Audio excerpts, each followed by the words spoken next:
श्रीमद् भागवतम का मंगलाचरण। ओम नमो भगवते वासुदेवाय। ओम नमो भगवते वासुदेवाय। ओम नमो भगवते वासुदेवाय। मदेकबन्धो मत्संगी न मद्गुरो मद्महाधन मद्निस्तारक मद्भाग्य मदानंद नमोस्तुते। नारायणं नमस्कृत्यं नरं चैव नरोत्तमं देवीं सरस्वती व्यासं ततो जयम् उदीरयेत्। नष्टप्रायेषु अभद्रेषु नित्यं भागवत सेव्या भगवती उत्तमं श्लोकैर्भक्तिर्भवति नैष्ठिकी। मूकं करोति वाचालं पङ्गुं लङ्घयते गिरिं यत्कृपातमहं वन्दे परमानन्दमाधवम्। कृष्णाय वासुदेवाय देवकीनन्दनाय च नन्दगोपकुमाराय गोविन्दाय नमो नमः। नमः पङ्कजनाभाय नमः पङ्कजमालिने नमः पङ्कजनेत्राय नमस्ते पङ्कजाङ्घ्रे। श्रीमद् भागवतम की जय।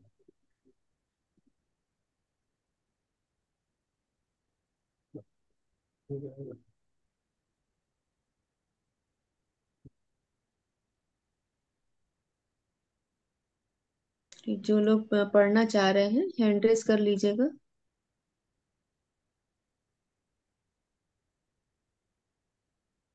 जयप्रकाश प्रभु जी आप शुरू करिएगा। हरे कृष्ण माता जी। हरे कृष्ण। तो त्वम आदः पुरुषः साक्षात ईश्वर प्रकृते पर मायाम चित शक्या कैवल्य स्थित आत्मनि। आप आदि भगवान हैं जिनका समस्त सृष्टियों में विस्तार है और आप भौतिक शक्ति से परे हैं। आपने अपनी आध्यात्मिक शक्ति से भौतिक शक्ति के समस्त प्रभावों को दूर भगा दिया है। आप सदैव शाश्वत आनंद तथा दिव्य ज्ञान में स्थित रहते हैं। तात्पर्य, श्रीमद् भगवत गीता में श्री भगवान कहते हैं कि जो व्यक्ति श्री भगवान के चरण कमलों की शरण ग्रहण करता है वह अविद्या के चंगुल से छूट सकता है। भगवान श्री कृष्ण सूर्य के समान है और माया या भौतिक जगत अंधकार के समान। जहां जहां सूर्य का प्रकाश जाता है वहां वहां से अंधकार या अज्ञान तुरंत दूर हो जाता है। यहाँ पर अज्ञान के संसार से निकलने का सर्वश्रेष्ठ उपाय सुझाया गया है। यहाँ पर श्री भगवान को आदि परमेश्वर कहा गया है। उन्हीं से अन्य समस्त अवतारों का विस्तार होता है। सर्वव्यापी भगवान श्री विष्णु भगवान श्री कृष्ण के पूर्ण अंश या विस्तार हैं। श्री भगवान अपनी नाना प्रकार की शक्तियों सहित ईश्वर तथा जीवों के असंख्य रूपों में अपना विस्तार करते हैं, लेकिन श्री कृष्ण मूल आदि भगवान हैं जिनसे प्रत्येक वस्तु का उद्भव होता है। इस दृश्य जगत में श्री भगवान का जो सर्वव्यापी रूप दिखलाई पड़ता है वह भी श्री भगवान की आंशिक अभिव्यक्ति है। अतएव परमात्मा श्री भगवान में सन्निहित हैं। वे पूर्ण पुरुषोत्तम भगवान हैं। उन्हें भौतिक जगत के कर्मों तथा फलों से कोई सरोकार नहीं होता, क्योंकि वे भौतिक सृष्टि से सर्वथा परे हैं। अंधकार सूर्य का विकृत रूप है। अतएव अंधकार का अस्तित्व सूर्य के अस्तित्व पर निर्भर करता है, लेकिन सूर्य में अंधकार का नामो निशान नहीं होता। जिस प्रकार सूर्य केवल प्रकाश से ओतप्रोत होता है, उसी प्रकार श्री भगवान इस भौतिक जगत से परे रहकर आनंद से ओतप्रोत रहते हैं। वे न केवल आनंद से परिपूर्ण हैं, अपितु दिव्य विविधताओं से भी ओतप्रोत हैं। दिव्यता तनिक भी निष्क्रिय नहीं है, बल्कि गतिशील विविधता से युक्त है। वे भौतिक प्रकृति से भिन्न हैं, क्योंकि भौतिक प्रकृति तीन गुणों के कारण जटिल बनी रहती है। वे परम या प्रधान हैं, अतः वे पूर्ण हैं। उनकी अनेक शक्तियां हैं और वे अपनी विविध शक्तियों द्वारा संसार का सृजन, पालन तथा संहार करते हैं, लेकिन उनके अपने धाम में सब कुछ सनातन तथा पूर्ण है। यह संसार केवल शक्तियों या शक्तिशाली प्रतिनिधियों द्वारा संचालित न होकर सर्वशक्तिमान द्वारा उनकी समस्त शक्तियों सहित संचालित होता है। हरे कृष्णा माता जी।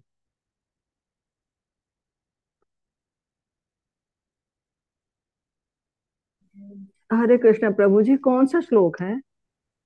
आज आपका 23वां था माता जी। धन्यवाद। हरे कृष्ण। 23।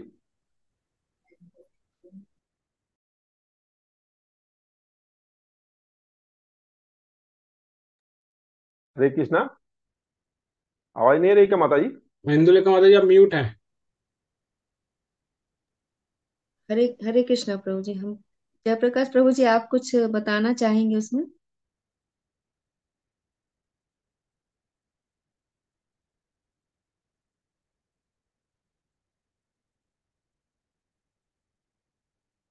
हरे कृष्णा, आवाज आ रही है ना प्रभु जी मेरी? अरे मेरी आवाज नहीं आ रही। हरे कृष्ण, अरे म्यूट था संजोग से। प्रभु जी हाँ, आप इसमें हरे कृष्णा माता जी। हरे कृष्णा।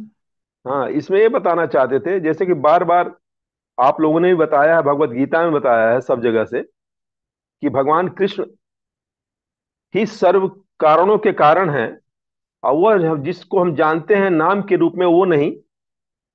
तो वही चीज यहाँ बिल्कुल स्पष्ट कर दिया कि यहाँ पर श्री भगवान आदि परमेश्वर कहा गया है। उन्हीं से अन्य समस्त अवतारों का विस्तार होता है। सर्वव्यापी भगवान श्री विष्णु भगवान श्री कृष्ण के पूर्ण अंश या विस्तार है। श्री भगवान अपनी नाना प्रकार की शक्तियों सहित ईश्वर तथा जीवों के असंख्य रूपों में अपना विस्तार करते हैं। लेकिन श्री कृष्ण मूल आदि भगवान है, जिनसे प्रत्येक वस्तु का उद्भव होता है। हरे कृष्णा माता जी।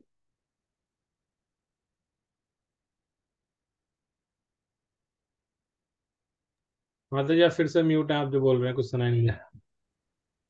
सॉरी। और कुछ कुछ ऐड करना चाहेगा इसमें? देखिए, तात्पर्य में पहली लाइन में ही एक श्लोक आ रहा है, हम लोग ने कई बार इसको पढ़ा है। कोई बताना चाहेगा कौन सा श्लोक है? तात्पर्य की पहली लाइन में ही आ रहा है।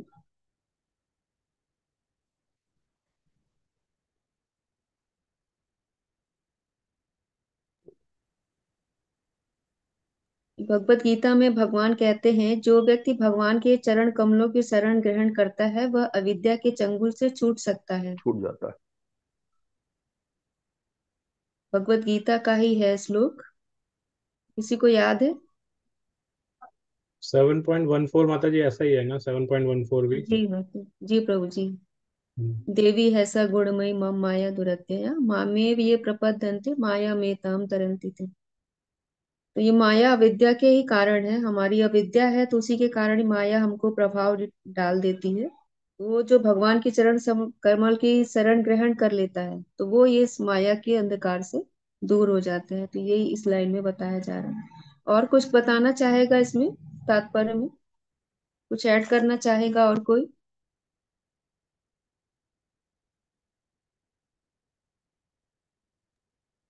माता जी जो मैंने इसमें पढ़ा, मुझे जो समझ में आया वो यही है कि इस श्लोक के अंदर प्रभुपाद जी पूरे तात्पर्य में समझा रहे हैं कि भगवान को, क्योंकि श्लोक में क्या बताया, जो प्रार्थना कर रहे हैं अर्जुन, कि आप अपनी आध्यात्मिक शक्ति से भौतिक शक्ति के सारे प्रभावों को दूर भगा दिया है और आप निरंतर शाश्वत आनंद और दिव्य ज्ञान में स्थित रहते हैं।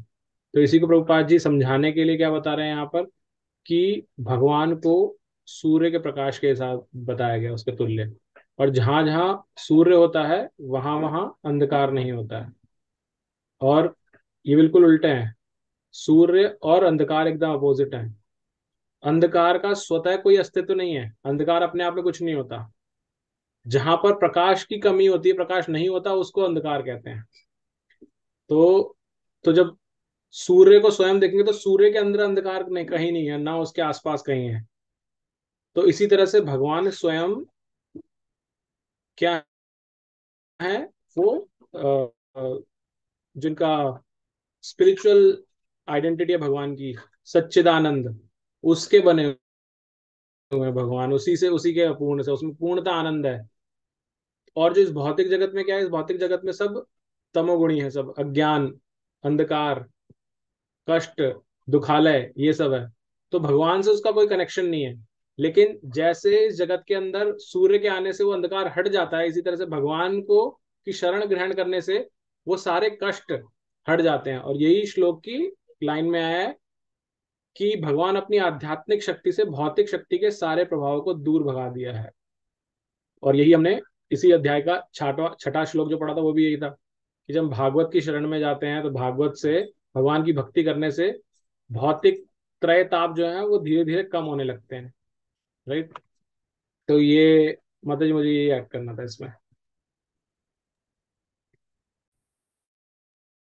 इसमें और एक लाइन ये भी आ रही है कि भगवान अपनी नाना प्रकार की शक्तियों सहित ईश्वर तथा जीवों के असंख्य रूपों में अपना विस्तार करते हैं, लेकिन श्री कृष्ण आदि मूल भगवान है। नीचे एक ये भी आ रहा है कि प्रत्येक वस्तु का उद्भव इस दृश्य जगत में भगवान का जो सर्वव्यापी रूप दिखलाई पड़ता है। तो ये सर्वव्यापी रूप कौन सा रूप होगा भगवान का, ये हम लोग पहले भी पढ़ चुके हैं भगवान के पुरुषावतार में। कोई बताना चाहेगा उसको?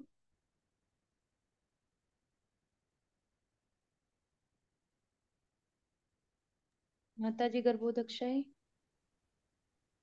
नहीं, सर्वव्यापी रूप इसमें माता जी पूछा जा रहा है।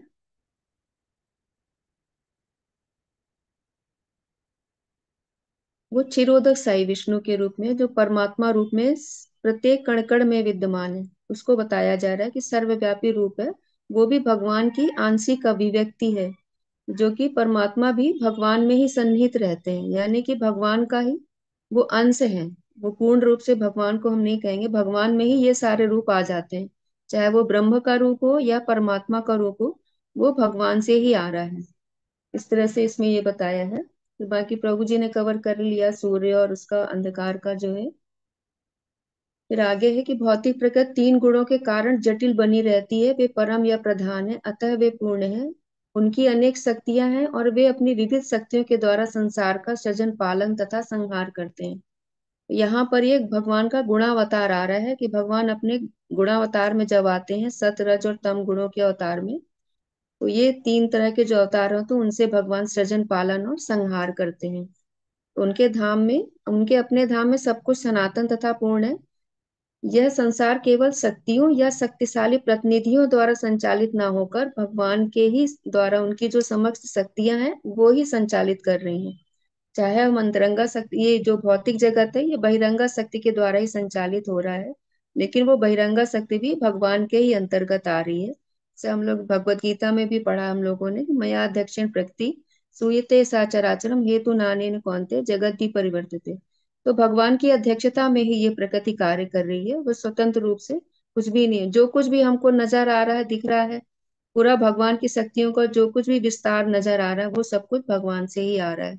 यानी कि पूर्ण पुरुषोत्तम भगवान है। तो जो भगवान की चरणों की शरण ग्रहण कर लेता है वो इस माया के अंधकार को पार करके भगवत धाम में प्रवेश पा कर सकता है।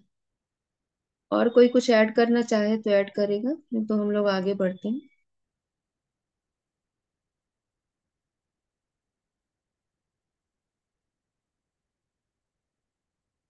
बिमला माता जी पढ़िएगा।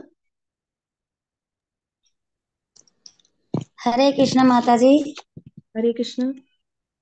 सहजैव जीव स एव जीव लोकस्य माया मोहिति चेतसे विदते से स्वेन व्रियेण श्रेय धर्म आदि लक्षणम।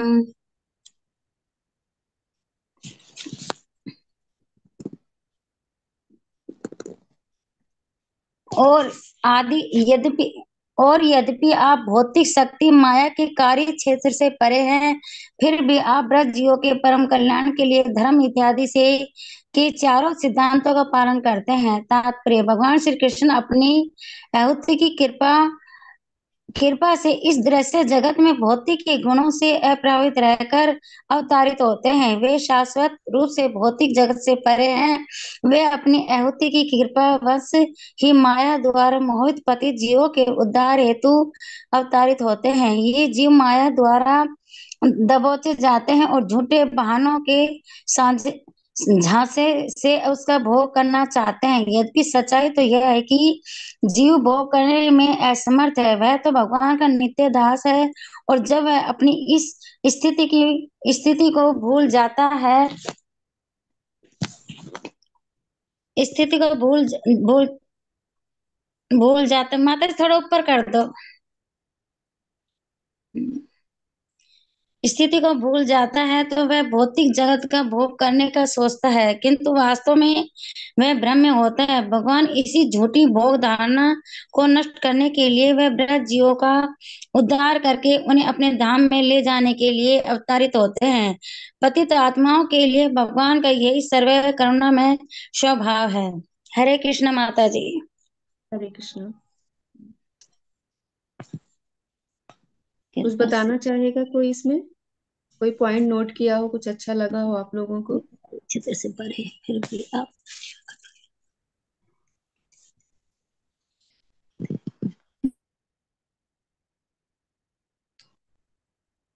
इसमें भगवान यही बता रहे हैं कि भौतिक, अर्जुन यहाँ पे बोल रहे हैं भगवान से कि भौतिक शक्ति माया के कार्य क्षेत्र से परे है, फिर भी आप बद्ध जीवों के परम कल्याण के लिए धर्म इत्यादि के चारों सिद्धांतों का पालन करते हैं। तो जब भगवान यहाँ पर अवतरित होते हैं तो वो प्रकृति के गुणों से भी अप्रभावित रहते हैं, क्योंकि वो त्रिगुणातीत हैं। भगवान तो गुणों से परे हैं, उन्होंने ही ये सृष्टि बनाई है, तो वो त्रिगुणातीत है, वो उनके अंतर्गत तो नहीं आते, वो इससे अप्रभावित रहते हैं। लेकिन वो यहाँ पर आते हैं, लेकिन जो भी धर्म है, जो भी कार्य होते हैं, वो सब कुछ वो एज इट इज करते हैं, जिस तरह से सामान्य जनता करती है। क्यों? क्योंकि वो प्रमाण प्रस्तुत करना चाहते हैं कि जैसा जैसा जो, जैसे भगवत गीता में भी हम लोगों ने पढ़ा, यदि यद आचरति श्रेष्ठ तत्तत एव तरो जन सा यत् प्रमाणम कुरुते लोकस्तद अनुवर्तते। तो भगवान भी यहाँ पे इस जगत में आते हैं तो वो अपने कार्य सामान्य जन की तरह ही संपन्न करते हैं, कि जिससे कि लोग उनका अनुसरण कर सके। जैसा वो प्रमाण देते हैं उसी तरह से जो सामान्य जनता है उनका अनुसरण करती है। तो वो अपनी सारे कार्य धर्म के द्वारा ही करते हैं, धर्म के अंतर्गत ही रह करके बद्ध जीवों के परम कल्याण के लिए करते हैं। इसमें एक लाइन आ रही है, वे अपनी हेतु की कृपावश ही माया द्वारा मोहित पतित जीवों के उद्धार हेतु अवतरित होते हैं। जब बद्ध जीव माया के द्वारा मोहित हो जाते, अपने आप को शरीर मानकर भगवान को भूल जाते हैं, अपने भोग में ही लगे रहते हैं, तब भगवान हेतु की कृपा करते हैं और यहाँ पर अवतरित होते हैं कि जो बद्ध जीव हैं अपने संबंध को मुझसे भूल गए हैं, वो उस संबंध को याद करें और अपने सनातन धाम को वापस जा सके। तो यहाँ पर एक लाइन और आ रही कि जीव भोग करने में असमर्थ है, वह तो भगवान का नित्य दास है। जब वह अपनी इस स्थिति को भूल जाता है तो वह भौतिक जगत का भोग करने की सोचता है। तो यहाँ पर आकर के वो अपने संबंध को भूल गया और कि मैं भगवान का ही नित्य दास हूँ, परम भोक्ता तो भगवान ही है, मैं तो उनका नित्य दास हूँ, तो ये भूल जाता है और अपने आप को ही परम भोक्ता मान करके वो भोग करने की सोचता है, किंतु वो वास्तव में भ्रम में ही होता है। तो भगवान इसी झूठी जो भोग की धारणा है उसको नष्ट करने के लिए और बद्ध जीवों का उद्धार करने के लिए यहाँ पे अवतरित होते हैं। और पतित आत्माओं के लिए भगवान का यही सर्व करुणामय स्वभाव है। तो ये करुणामय स्वभाव ही पतित आत्माओं के लिए ही है कि यहाँ पर आके उस संबंध को पुनरुज्जीवित करते हैं, कि उनको याद करें कि हमारा संबंध भगवान से क्या है, और फिर हम वापस जाने के लिए तैयार हो पाए, उनको समझ पाए। हरे कृष्णा। कोई और ऐड करना चाहेगा इसमें? हरे कृष्ण माता जी। माता हरे जी, कृष्ण। इसमें जो इसमें आया ना कि वो चारों सिद्धांतों का पालन करते हैं, ये चार सिद्धांत कौन से हैं? चार सिद्धांत प्रभु जी आप बताना चाहेंगे?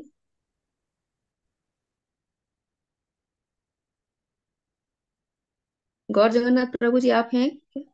हरे कृष्ण माता जी। हरे कृष्ण। यस माता जी, मैं हूँ। चारों सिद्धांतों का पालन करते, धर्म परम कल्याण के लिए धर्म इत्यादि से चारों सिद्धांतों का पालन करते हैं। माता जी, चार जो हमारे धर्म के स्तंभ है ना, और उन्हीं से सिद्धांत जो हमारे इस्कॉन में हम फॉलो करते हैं, हमने पहले भी इस पर चर्चा की है। धर्म के चार स्तंभ कौन से हैं, किसी को याद है? सत्य, सत्य और सत्य, दया, सत्य, तप, शौच, शौच। सत्य, दया, शौच शौच, शौच, दान, तप। तप। और तप। तप। ये चार स्तंभ है धर्म के। अब इन चारों स्तंभों को रखने के लिए जो सिद्धांत बने हैं, जो कि नियम की तरह है, वो क्या है? जैसे बोला जाता है कि तो हमें जी, नशा नहीं सत्य, करना। दया, सोच और चौथा कौन सा है? तप। पवित्रता? शौच नहीं, वही आ गया, तप, मतलब पवित्रता वही आ चौथा कौन सा है? गया ना शौच में। तप। तप। तप। तपस्या। तप, तप, तपस्या। आप अच्छा, ठीक, ठीक है प्रभु जी। इन चारों से जुड़े हुए हैं हमारे जो नियम है, कि हमें नशा नहीं करना, जुआ नहीं खेलना, पर स्त्री संग नहीं करना, और मांस नहीं खाना। तो ये इन चारों से जुड़े हुए हैं। मांस नहीं खाना कौन से नियम से जुड़ा हुआ, कौन से सिद्धांत से, दया। धर्म का कौन सा दया। स्तंभ? दया से। दया। दया से। करेक्ट। अगर आप मांस खा रहे हैं तो आप में दया नहीं होगी, राइट, आप में दया खत्म हो जाएगी, यानी कि वो धर्म का जो दया का स्तंभ है वो हिल जाएगा, वो टूट जाएगा। तो ये तो हो गया मांस ना खाना। दूसरा है अपना नशा ना करना। इससे क्या होगा, कौन सा कनेक्ट करेगा? तब तब इससे आप में डिटर्मिनेशन नहीं रहेगा, आप तपस्या, कोई भी चीज को संकल्प संकल्प शक्ति कम हो जाती है नशा करने से, तो वो वाला स्तंभ हिल जाता है। फिर पराई स्त्री संग ना करना, इससे शौच पवित्र। पवित्रता समाप्त होती है हमारी, हमारे अंतःकरण की पवित्रता खत्म होती है। और जुआ ना खेलना, इससे सत्य। सत्य सत्य समाप्त होता है, क्योंकि जुए के अंदर आप स्पेकुलेशन लगाते हैं, आप कोशिश करते हैं कि मैं ज्यादा ज्यादा धन अर्जित करूं, तो उसमें झूठ भी बोलना पड़ता है, तो वो सत्य को वहां हिला देता है। तो इस तरह से चार धर्म के सिद्धांत हैं, जिनसे हमारे परंपरा में जो ये चार सिद्धांत नियम निकले हैं, ये उसी से कनेक्टेड है। ठीक है प्रभु जी, समझ आऊं। हरे कृष्ण।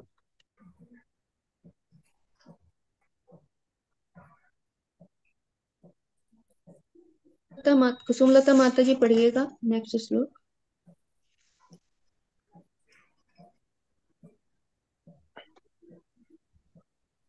तथायं च अवतारस्ते वो भारजीशीर्या स्वानाम च अन्य भावानाम अनुध्यानाय च अस्कृत।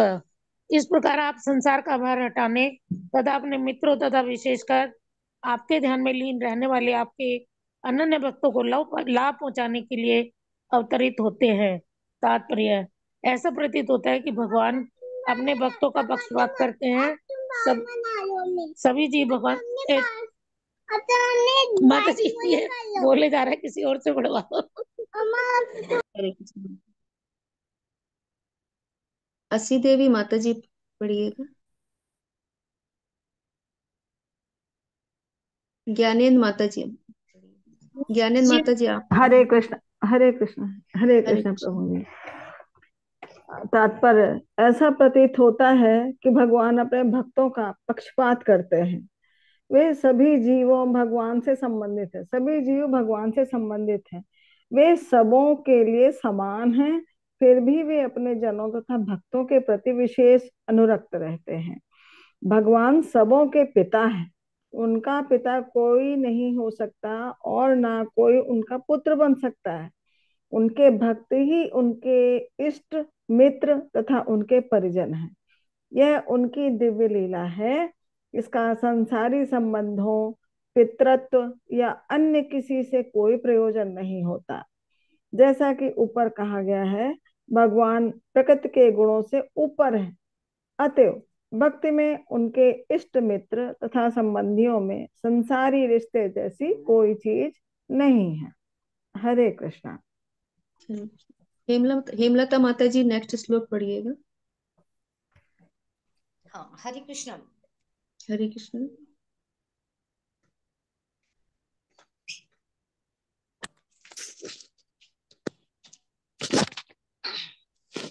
किमिदं शिवत्कुतो वेति देवदेव न वेद्मयहं सर्वतोमुख मायाति तेजः परम दारुणम्।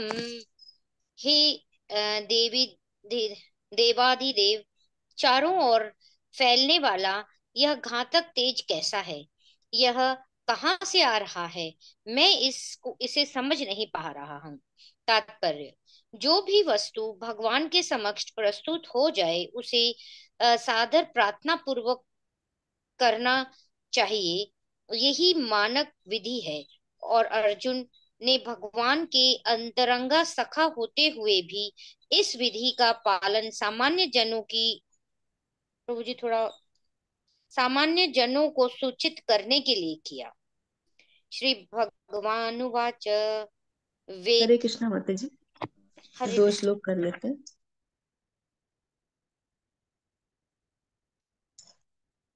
कोई कुछ बताना चाहेगा इन श्लोकों में?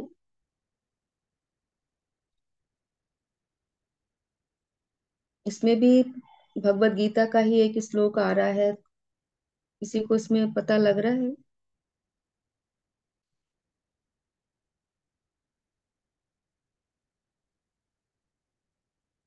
इसमें है कि इस प्रकार आप संसार का भार हटाने तथा अपने मित्रों तथा विशेषकर आपके ध्यान में लीन रहने वाले आपके अनन्य भक्तों को लाभ पहुंचाने के लिए अवतरित होते हैं।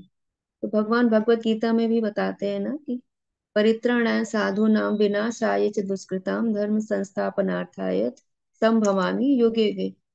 तो यहाँ पे तात्पर्य में प्रभुपाद जी लिख रहे हैं कि ऐसा प्रतीत होता है कि भगवान अपने भक्तों का पक्षपात करते हैं।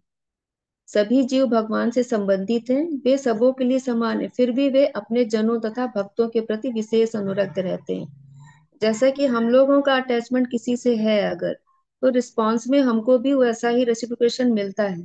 इसी तरह से भगवान के भक्त जब भगवान में ही लीन रहते हैं तो उनकी कनेक्टिविटी ज्यादा हो जाती है।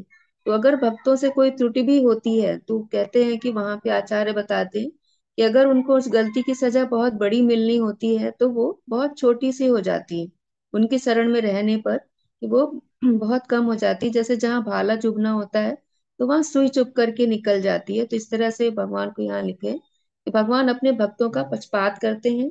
सभी जीव भगवान से संबंधित है, वे सबों के लिए समान है, फिर भी वे अपने जनों तथा भक्तों के प्रति विशेष अनुरक्त रहते हैं। भगवान सबों के पिता हैं, उनके उनका पिता कोई नहीं हो सकता, ना कोई उनका पुत्र बन सकता है। तो भगवान के समान भी कोई नहीं है, भगवान के बराबर भी कोई नहीं है, ना ही कोई उनका पुत्र बन, मतलब उनके जो भी भक्त हैं उनके ही इष्ट मित्र परिजन है। सारा जो पूरा समाज है या ये हम कहें सृष्टि है, सृष्टि में जितने भी जीव हैं वो ही सब उनका परिवार है। यह उनकी दिव्य लीला है, इसका संसारी संबंधों प्रत्यक्ष या अन्य किसी से कोई प्रयोजन नहीं होता। भगवान प्रकृति के गुणों से ऊपर है, अतएव भक्ति में उनके इष्ट मित्र तथा संबंधियों में संसारी रिश्ते जैसी कोई चीज नहीं होती। भगवान के लिए सभी लोग बराबर हैं। जितनी भी जीवात्माएं हैं उनमें किसी तरह का उनके मन में कोई भेद नहीं रहता है, चाहे पशु हो, पक्षी हो, जीव हो या कोई भी हो, जो भी है जीव है, जितनी भी जीवात्माएं हैं सब भगवान के लिए एक समान रहती हैं। 26वें श्लोक में बता रहे, हे देवाधिदेव, चारों ओर फैलने वाला यह घातक तेज कैसा है, यह कहाँ से आ रहा है, मैं इसे नहीं समझ पा रहा हूँ। तो अर्जुन यहाँ पर भगवान से ही पूछ रहे हैं कि जो ब्रह्मास्त्र अश्वत्थामा में फेंका था उसका जो तेज आ रहा था, तो उसको देख करके अर्जुन भ्रमित हो रहा था।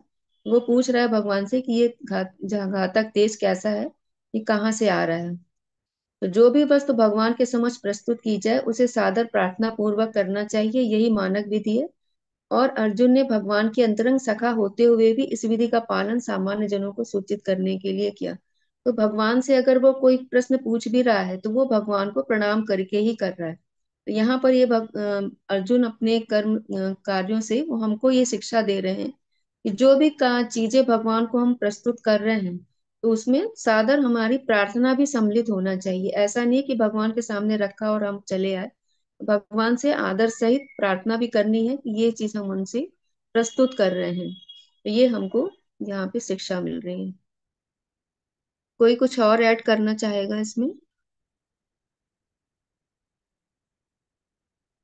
हरे कृष्णा माता जी। हरे कृष्ण। जो इसमें एक पहले वाले श्लोक के अंदर एक इम्पोर्टेंट लाइन आई थी, जो वो भी एक भगवत गीता का ही श्लोक है, जिसमें प्रभुपाद जी तात्पर्य में बताते हैं कि भगवान सभी के लिए समान है, लेकिन फिर भी अपने भक्तों के प्रति वो विशेष अनुरक्ति रखते हैं। ये भगवत गीता के अंदर भी भगवान स्वयं बताते हैं ऐसा। 9वां अध्याय जो भगवान का भक्ति योग का एक भाग है, जो छह छह अध्याय उनमें से 9वां अध्याय जो सेंटर का आता है, उसमें भगवान 29वें श्लोक में कहते हैं, सम्मोहम सर्वभूतेषु नामे द्वेषो अस्ति न प्रिया, ये भजन्ति तू माम भक्त्या मयि ते तेषु चाप्यहम। क्या बोलते हैं भगवान? भगवान कहते हैं सम्मोहम सर्वभूतेषु, जितने भी जो लोग हैं सब मेरे लिए बराबर हैं। मैं किसी के नामे द्वेषो अस्ति ना प्रिया, मैं ना किसी से द्वेष करता हूं ना किसी को प्रिय हूं विशेष। लेकिन फिर क्या बोलते हैं, ये भजन तू माम भक्त्या, लेकिन जो मेरे भक्त हैं, जो मुझे भजते हैं, मयि ते तेषु चाप्य हम, वो मेरे लिए विशेष हैं। जो यहाँ पर प्रभुपाद जी तात्पर्य बता रहे हैं। तो अभी फिर प्रश्न ये उठता है, क्या भगवान पार्शल है सबके लिए? भेदभाव करते हैं भगवान। तो इसको समझा कैसे जाए कि भगवान स्टार्टिंग में तो कह रहे हैं कि मैं सबके लिए बराबर हूँ, लेकिन जो मेरे भक्त हैं उन पर विशेष अनुग्रह करता हूँ। तो इसके लिए जब हमने ये श्लोक पढ़ा था भगवत गीता का, तब भी इस चर्चा पे चर्चा की थी। अभी पुनः क्योंकि आया तो एक बार दोबारा चर्चा कर सकते हैं इसके ऊपर शॉर्ट। वो ये है कि भगवान भेदभाव नहीं करते, और उसके लिए उदाहरण हम इस भौतिक जगत के अंदर एक टीचर का लेते हैं। आप सब, हम सभी स्कूल में पढ़ चुके हैं, अध्यापक रहते थे हमारे। तो अध्यापक सभी बच्चों को बराबर रूप से पढ़ाते हैं, राइट। भेदभाव नहीं करते, हो ऐसा नहीं करते किसी को विशेष पढ़ा रहे हैं और किसी को जानबूझ के दंडित कर रहे हैं, राइट। सबको बराबर रूप से पढ़ाते हैं, बोर्ड पे लिखते हैं, सबके लिए लिखते हैं। ऐसा नहीं करते कि आधे बच्चे, तुम इधर बैठे हो, तुम उधर मुंह करो, मैं इन्हीं बच्चों को पढ़ाऊंगा या पढ़ाऊंगी। तो सबको बराबर पढ़ाते हैं। लेकिन फिर भी उस कक्षा के अंदर कुछ ऐसे विद्यार्थी होते हैं जो कि विशेष रुचि लेते हैं जो टीचर पढ़ाता है उसके अंदर, और आगे आगे बढ़ करके उनके प्रश्नों के उत्तर देते हैं या जिज्ञासा प्रकट करते हैं। तो वह स्वतः ही, जबकि टीचर भेदभाव नहीं करते, लेकिन स्वतः ही टीचर के फेवरेट बन जाते हैं, राइट, या टीचर उनकी फेवरेट बन जाती है। तो ये जो हम देखते हैं इस भौतिक जगत के अंदर, सेम चीज भगवान के साथ भी है। भगवान किसी के साथ भेदभाव नहीं करते, भगवान सबको समान दृष्टि से देखते हैं। लेकिन जो भगवान के भक्त हैं, जो भगवान के साथ आदान प्रदान करना चाहते हैं, क्योंकि भगवान ने चौथे अध्याय के अंदर ही बोला है, ये थमाम प्रपद्यन्ते, जो मुझसे जिस भाव में ध्याएगा मैं उसे वैसा मिल जाऊंगा। चौथा है, शायद एट्थ है, शायद 8 चैप्टर भी हो सकता है ये, तो मुझे एग्जैक्टली ध्यान नहीं है, लेकिन 8.9 है शायद। तो उसमें भगवान यही बोल रहे हैं कि मेरे को आप जिस तरीके से अप्रोच करोगे, अगर कोई भगवान को अपना शत्रु समझ के अप्रोच करेगा, जैसे रावण, कंस, तो भगवान उनसे उस तरह से मिलते हैं। कोई अपना परम मित्र समझ के करता है तो भगवान मित्र के रूप में मिलते हैं। कोई उनको स्वामी के रूप में मिलता है, जैसे हनुमान जी, तो उनको स्वामी के रूप में देते हैं। कोई रक्षक के रूप में स्वीकार करता है, तो उसको भगवान नरसिंह देव के रूप में प्रकट होकर के करते हैं।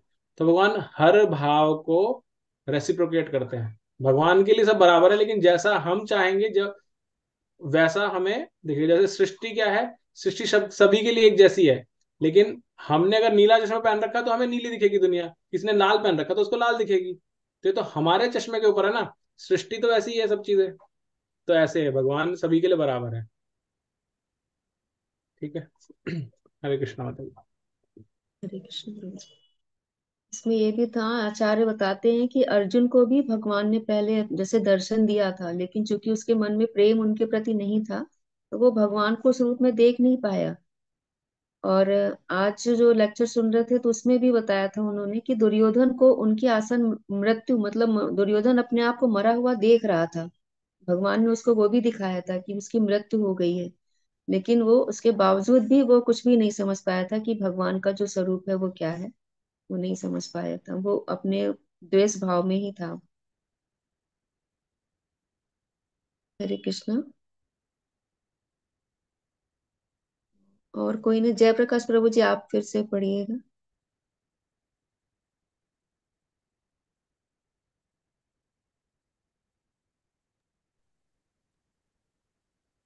किम इदम स्थित कुतः वा इति देव देव न हरे वेदी कृष्ण अहम। प्रभु।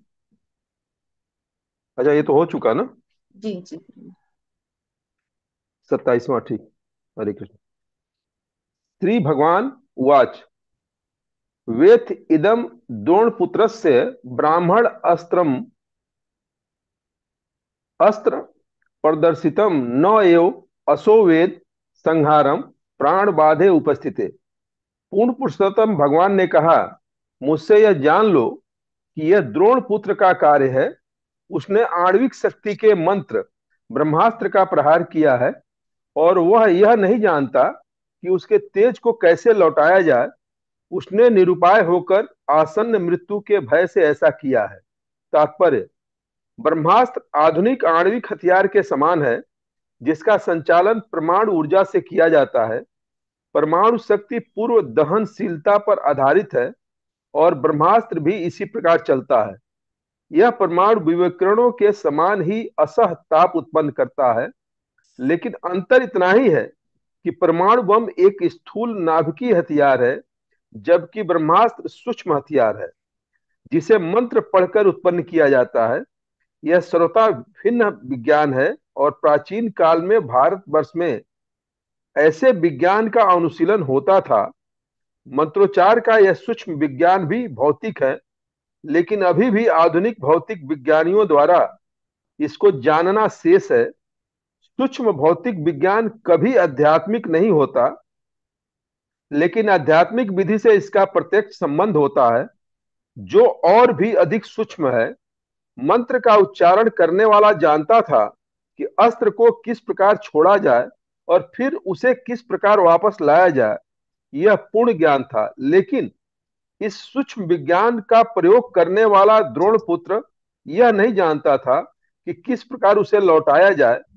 उसने अपनी मृत्यु को निकट देखकर भयभीत होकर इसका प्रयोग तो किया, लेकिन यह बात न केवल अनुचित थी बल्कि धर्म विरुद्ध भी थी।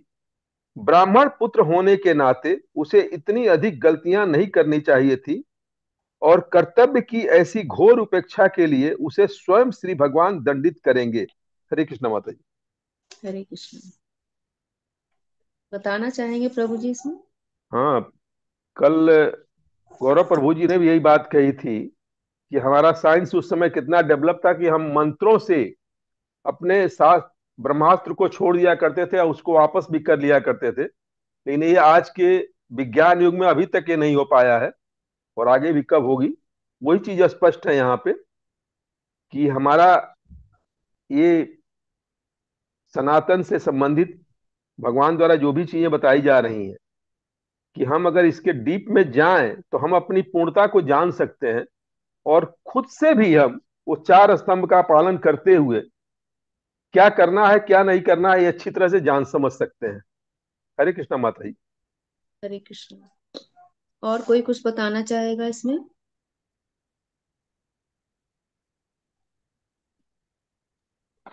अब इसमें यहाँ भगवान कोई बोलना चाह रहा है क्या?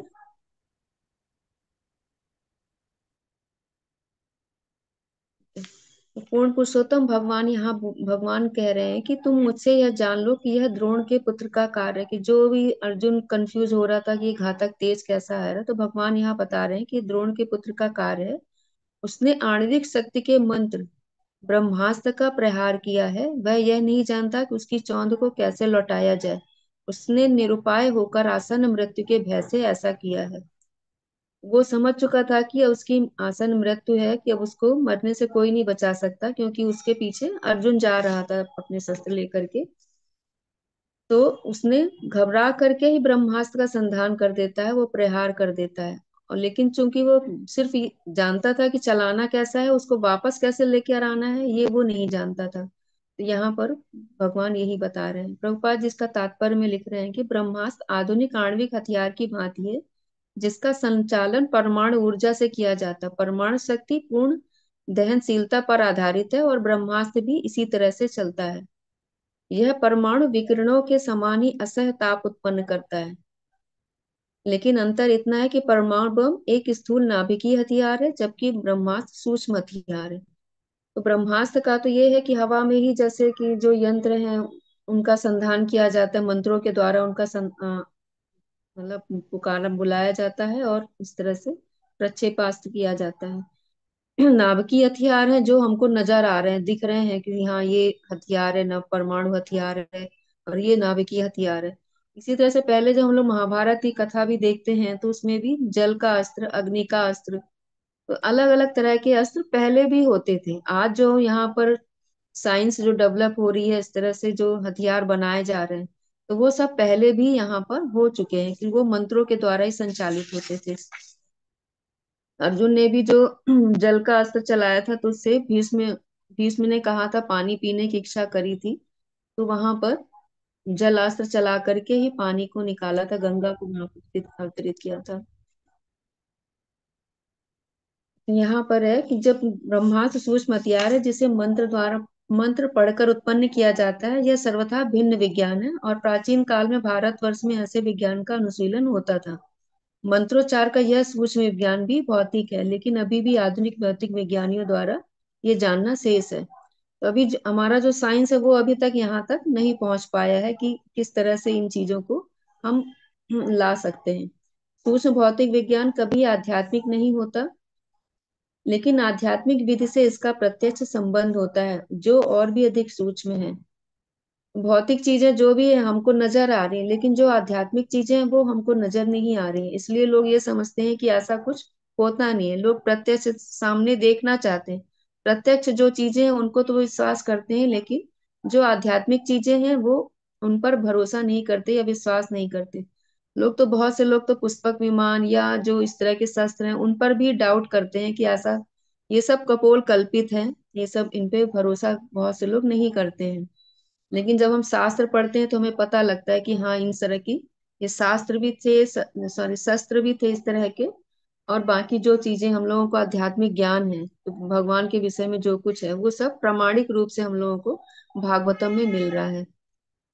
मंत्र का उच्चारण करने वाला जानता था कि अस्त्र को किस प्रकार छोड़ा जाए और फिर उसे किस प्रकार वापस लाया जाए, यह पूर्ण ज्ञान था। लेकिन इस सूक्ष्म विज्ञान का प्रयोग करने वाला द्रोणपुत्र नहीं जानता था कि उसे किस प्रकार लौटाया जाए। यहाँ पे आचार्य बताते हैं कि द्रोणाचार्य को भी द्रोणाचार्य का ही पुत्र था, लेकिन चूंकि भगवान की लीला का ही सब कुछ पार्ट रहता है, तो द्रोणाचार्य ने अर्जुन को, तो अपने शिष्य को तो ये शिक्षा दी थी कि ब्रह्मास्त्र कैसे चलाना है और उसको कैसे वापस लौटाया जाए। लेकिन द्रोण को वो जो अश्वत्थामा है उसको ये शिक्षा द्रोणाचार्य ने नहीं दे पाए थे। उसने अपनी मृत्यु को आया देख भयभीत होकर इसका व्यवहार तो किया, लेकिन यह प्रथा न केवल अनुचित वरन धर्म विरुद्ध भी थी। तो ब्राह्मण पुत्र होने के नाते इसमें ऐसा बताया जा रहा है कि ब्राह्मण दयालु होता है, वो इस तरह के कार्य को नहीं करना चाहिए कि पूरी सृष्टि का विध्वंस होने पर आ जाए। इस तरह से जो ब्रह्मास्त्र वगैरह चलाए जाते हैं तो पूरा ब्रह्मांड का विनष्ट होने का खतरा बढ़ जाता है। तो इस तरह से उसमें ये प्रभुपाद जी तात्पर्य में लिख रहे हैं कि ब्राह्मण पुत्र होने के नाते उसे इतनी त्रुटियां नहीं करनी चाहिए।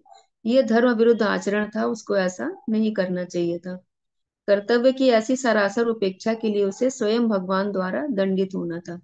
तो जब ब्राह्मण कोई भी है, चाहे ब्राह्मण क्षत्रिय वैश्य या शूद्र, अगर अपने कर्तव्य का पालन वो नहीं कर रहा है तो प्रकृति के द्वारा वो दंडित होता है। इसमें तब प्रभुपाद जी ने तात्पर्य में ये लिखा है।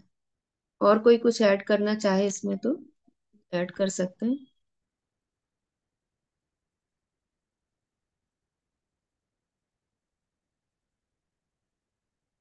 तो हम लोग आगे बढ़ते हैं। हेमलता शर्मा माता जी पढ़िएगा।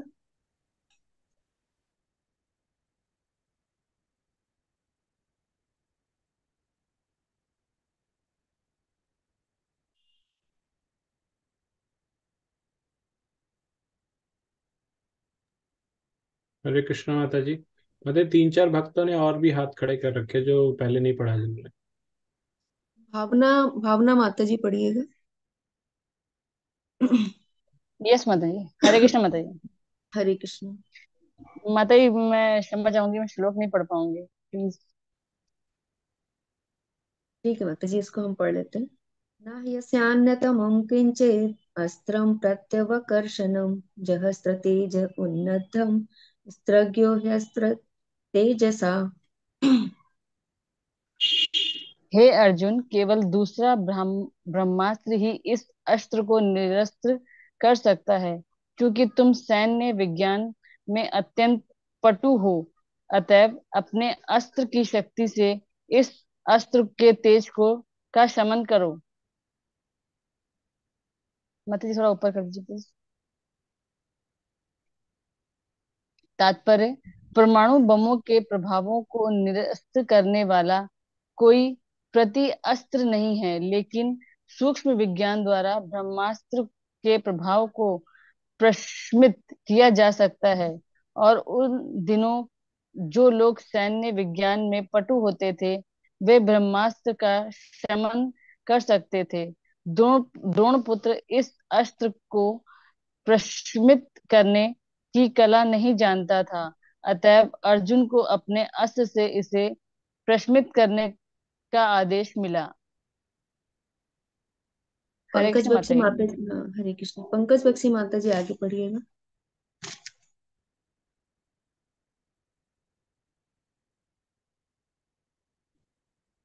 हरे कृष्ण।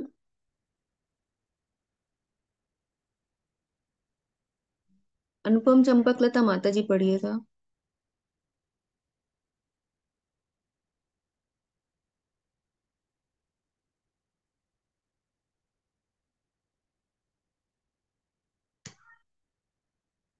हरे कृष्णा। मेरी आवाज आ रही है ना? हाँ माता जी, आ रही है आपकी आवाज। आ रही है माता जी आपके आवाज। दोनों लोग हैं नहीं क्या? कुसुम कालिया माता जी। कुसुम कालिया माता जी, आप पढ़िए। हरे कृष्णा प्रभु जी। हरे कृष्णा माता जी। हरे कृष्णा। हरे कृष्णा माता जी। हरे कृष्णा। हाँ जी। सूत उवाच श्रुत्वा भगवता प्रोक्तम फाल्गुन परवीरः सपृष्टा अपस्तां परिक्रम्य ब्रह्मास्त्रं संदधे। श्री श्रील सूत गोस्वामी ने कहा, श्री भगवान से यह सुनकर अर्जुन ने शुद्धि के लिए जल का स्पर्श किया और भगवान श्री कृष्ण की परिक्रमा करके उस अस्त्र को निरस्त करने हेतु उसने अपना ब्रह्मास्त्र छोड़ा। आगे पढ़ो माता जी। हाँ, पढ़ लीजिए माता जी। सहित्य अन्यो अन्यो उभयो तेजसी शर संवृते आवृत्य रोदसी खम च ववृधाते अकर्व बन्हीवत।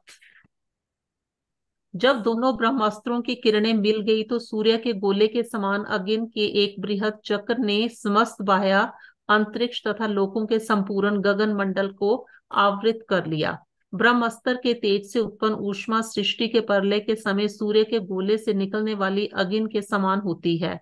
ब्रह्मास्त्र से उत्पन्न ऊष्मा की तुलना में परमाणु शक्ति का विकिरण बिल्कुल नगण्य है। परमाणु बम के विस्फोट से ज्यादा एक ही ग्रह नष्ट हो सकता है, लेकिन ब्रह्मास्त्र द्वारा उत्पन्न ऊष्मा से संपूर्ण ब्रह्मांड नष्ट हो सकता है। अतएव इसकी तुलना प्रलयकालीन ऊष्मा से की गई है। हरे कृष्णा माता जी। कृष्णा।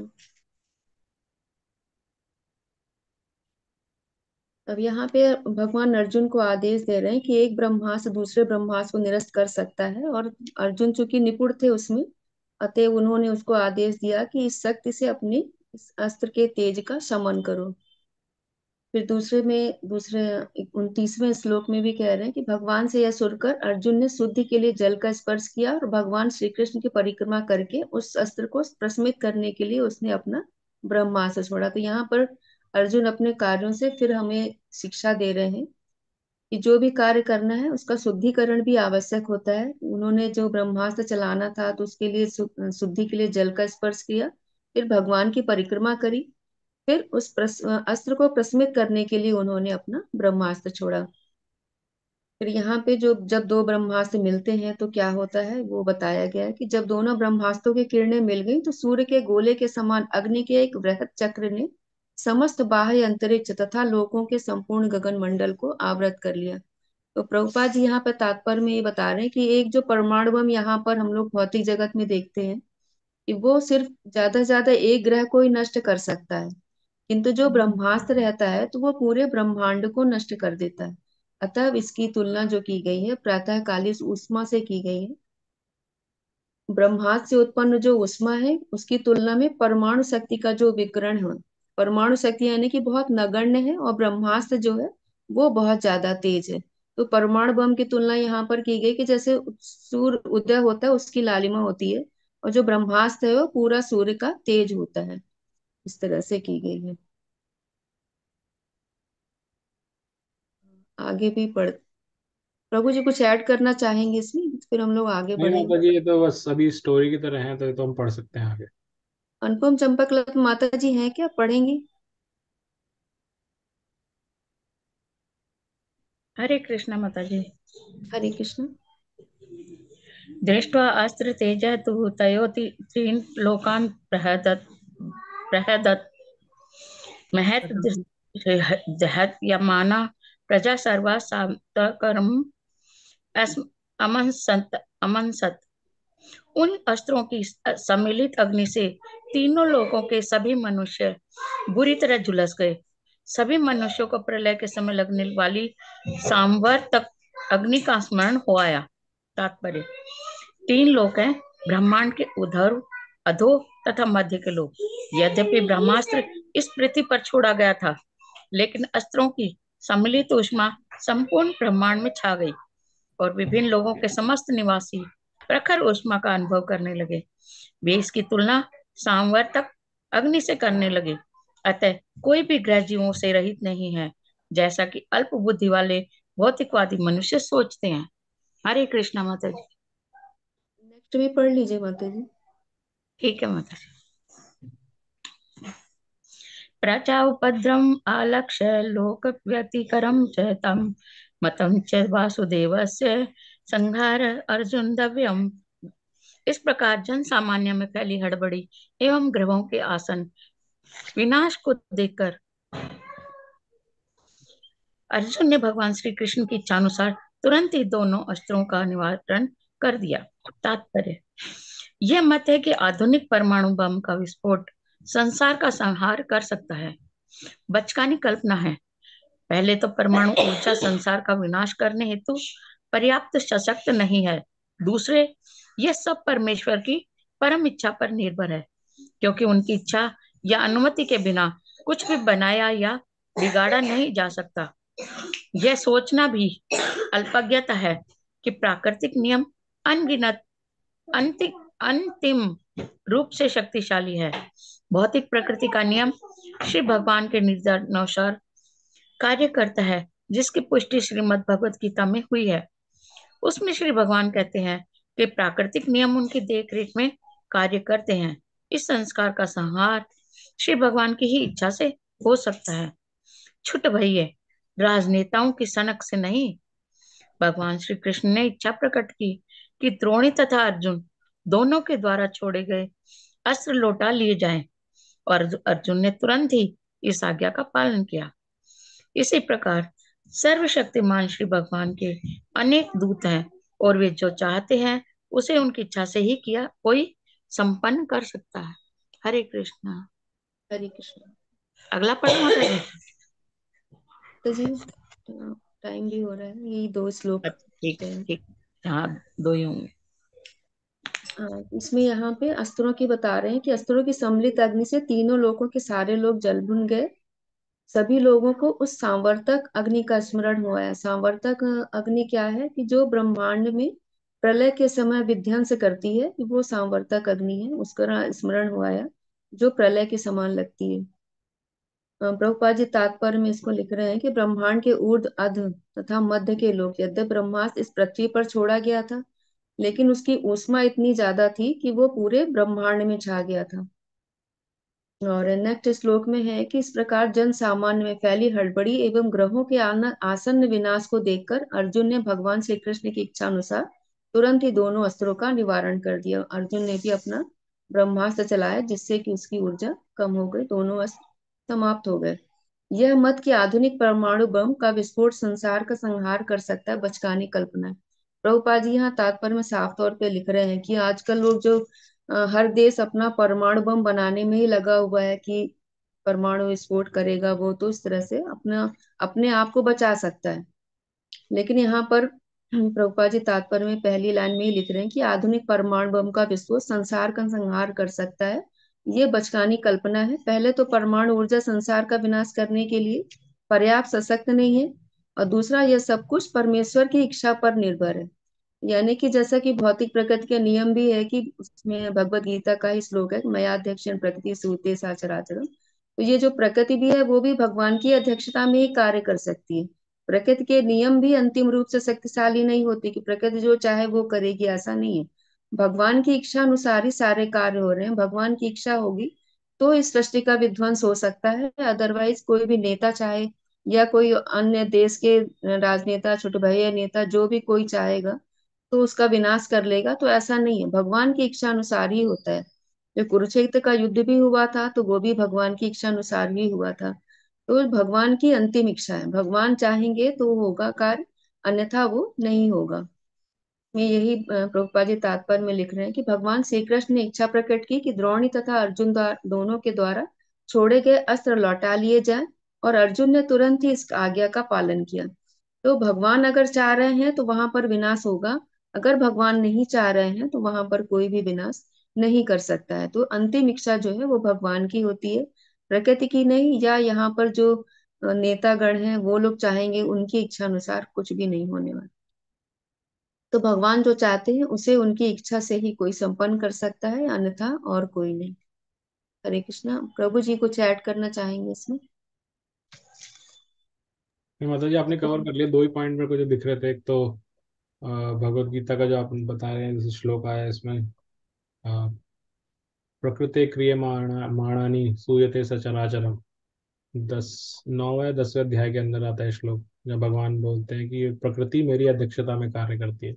मया दक्षिण प्रकृति, प्रभु जी इसमें आ रहा है। मया दक्षिण प्रकृति, करेक्ट।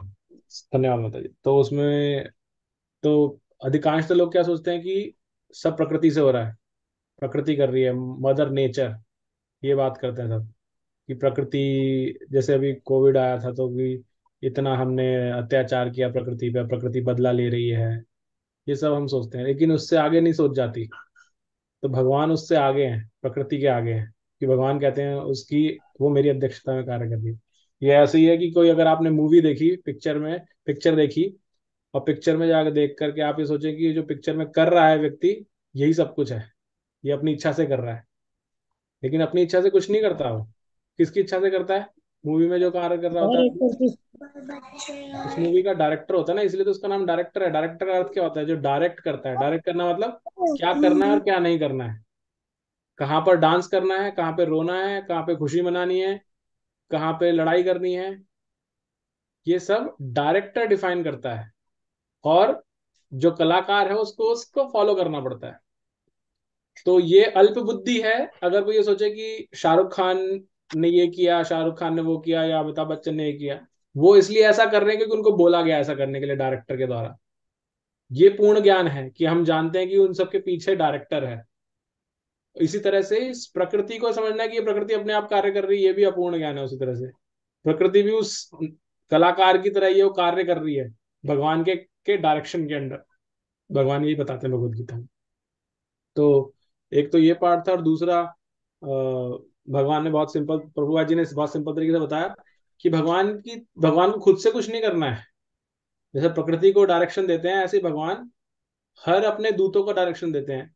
जैसे भगवान की इच्छा हुई यहाँ पर कि अश्वत्थामा ने ब्रह्मास्त्र छोड़ा, वो ब्रह्मास्त्र निरस्त्र होना चाहिए, तो भगवान ने इच्छा प्रकट की और अर्जुन को बोला, जो कि जिसको बताया तुम अस्त्र विद्या में एकदम निपुण हो, उसने छोड़ा अपना अस्त्र और वो बेअसर हो गया ब्रह्मास्त्र। राइट। तो भगवान की इच्छा थी। तो प्रभुपाद जी बताते हैं इसी तरह से भगवान के अनन्य दूत हैं। एवं प्रकृति जो शक्ति है, प्रकृति बोलिए या भौतिक शक्ति बोलिए या भगवान की आंतरिक शक्ति बोलिए, सब भगवान की सेवा कर रहे हैं और भगवान के ऑर्डर का वेट कर रहे हैं, डायरेक्शन का वेट कर रहे हैं। जैसे आर्मी के अंदर होते हैं ना सब, जब उनकी ट्रेनिंग होती है तो उनको सबको बोला जाता है, स्टेप्स बताया जाता है, और सब बंदूक लेके एकदम तैयार हो जाते हैं एक एक स्टेप पे, और जब वो बोलता है फायर तो सब फायर करते हैं, तो वो डायरेक्शन है। तो ऐसे ही सब लोग भगवान की सेवा के लिए रेडी हैं, जो भगवान के दूत हैं, जिनमें अर्जुन भी एक है जो पार्षद है।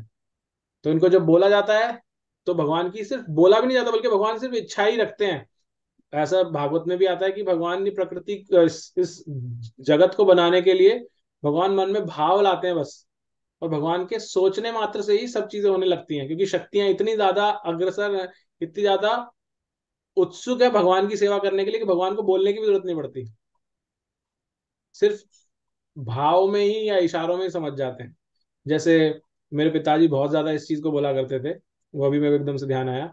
आप भौतिक जगत में इसको कैसे देखते हैं हम, कि आपने देखा होगा जब एक व्यक्ति होता है जो बहुत बीमार होता है, उसको डॉक्टर बोलता है इसका तो ऑपरेशन करना पड़ेगा।